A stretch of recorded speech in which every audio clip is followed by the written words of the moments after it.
Hi అందరికీ నమస్తే. నేను మీ GG Raju builders and construction. ఈరోజు మన సైట్ దగ్గర అయితే వాటర్ ట్యాంక్ అయితే రెడీ చేస్తున్నామండి. ఈ వాటర్ ట్యాంక్ అయితే చాలామంది ఇటుకలతో కడతారు, కొంతమంది కాంక్రీట్తో అయితే వేస్తారండి. మీకు ఎక్కువ లీకేజ్ కాకూడదు అనుకుంటే మీరైతే కాంక్రీట్కి అయితే ప్రిపేర్ అవ్వండి. ఈ కాంక్రీట్ అయితే మనం ఇంతకుముందు సెంటరింగ్ అయితే చేసేవాళ్ళం అండి. ఇప్పుడు సెంటరింగ్ చేయకుండా డైరెక్ట్గా రెడీమేడ్ బాక్స్లు సెటప్ అయితే వస్తుందండి. ఇది మనం కింద మ్యాట్ కట్టుకొని సెటప్ చేసుకున్నాక దానికి మధ్యలో మ్యాట్ అయితే కట్టి మ్యాట్కి కవరింగ్ రాళ్ళు అయితే పెట్టి మనం కాంక్రీట్ అనేది వేయాలండి. ఈ కాంక్రీట్ అయితే మనం చాలా మంచి మిశ్రమంగా కలుపుకోవాలి. అప్పుడు మనకి ఎటువంటి గ్యాప్స్ అనేవి, హోల్స్ అనేవి రావు.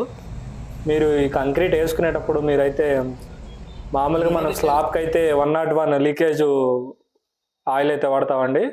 కానీ దీనికైతే మనం 301 అనే లీకేజ్ ఆయిల్ అయితే వాడాలండి. అది వాడటం వల్ల ఎటువంటి లీకేజ్ అయితే ఉండదు.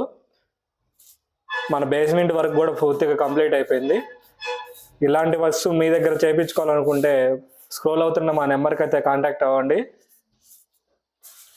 అలాగే మా ఛానల్ని సబ్స్క్రైబ్ చేసి ఎవరైనా ఈ వర్క్ కొత్తగా కన్స్ట్రక్షన్ చేసే వాళ్ళు ఉంటే వాళ్ళకి షేర్ చేయండి.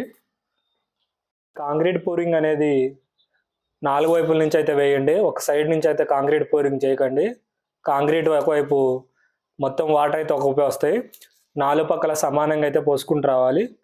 పోసుకుంటూ దానికి వైబ్రేటర్ అనేది యూజ్ చేయండి.